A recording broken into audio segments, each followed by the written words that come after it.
Hello, this is Lori Jacobs, and welcome to today's Bible study.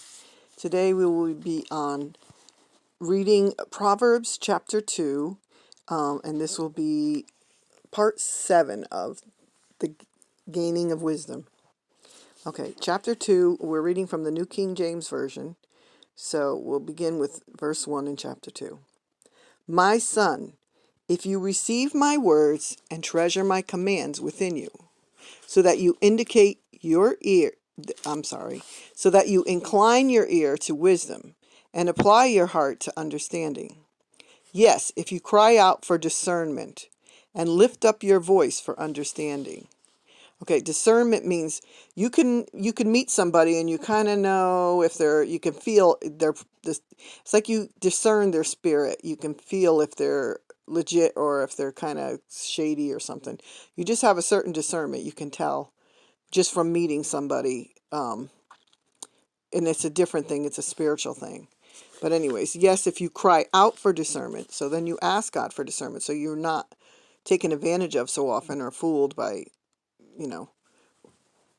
someone that's trying to be deceptive. So verse 3, yes, if you cry out for discernment and lift up your voice for understanding. So ask God, what's going on here? Ask for understanding. If you seek her as silver and search for her as for hidden treasures, then you will understand the fear of the Lord and the knowledge of God. For the Lord gives wisdom. From his mouth come knowledge and understanding. He stores up sound wisdom for the upright. He is a shield to those who walk uprightly. Shield is like a form of protection.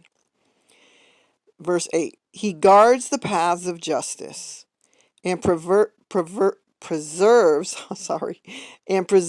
the way of his saints. Then you will understand righteousness and justice, equity and every good path.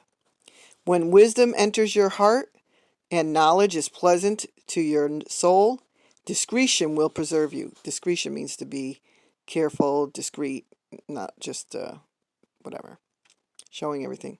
So it says discretion will preserve you.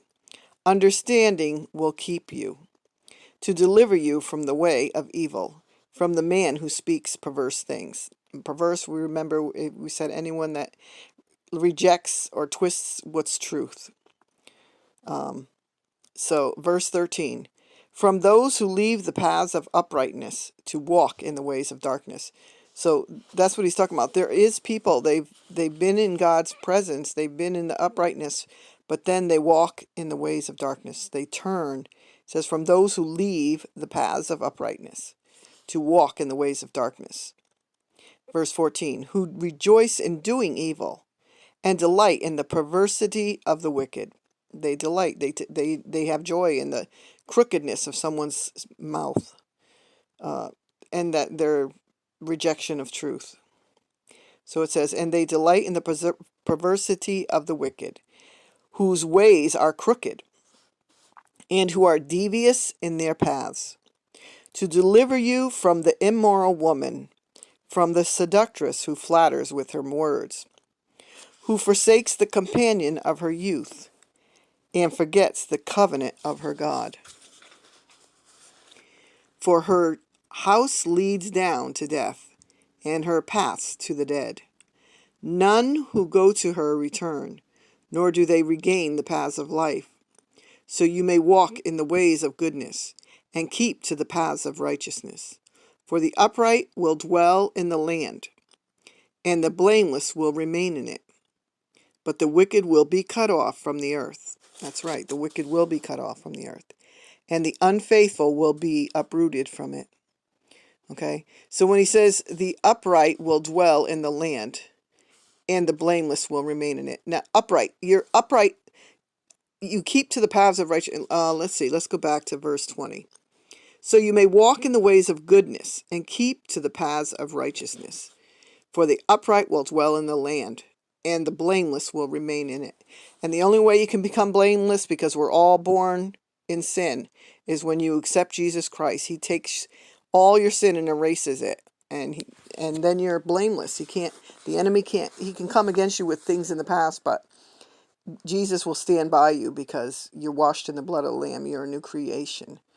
So that's a very short one, and that's just chapter 2 of Proverbs.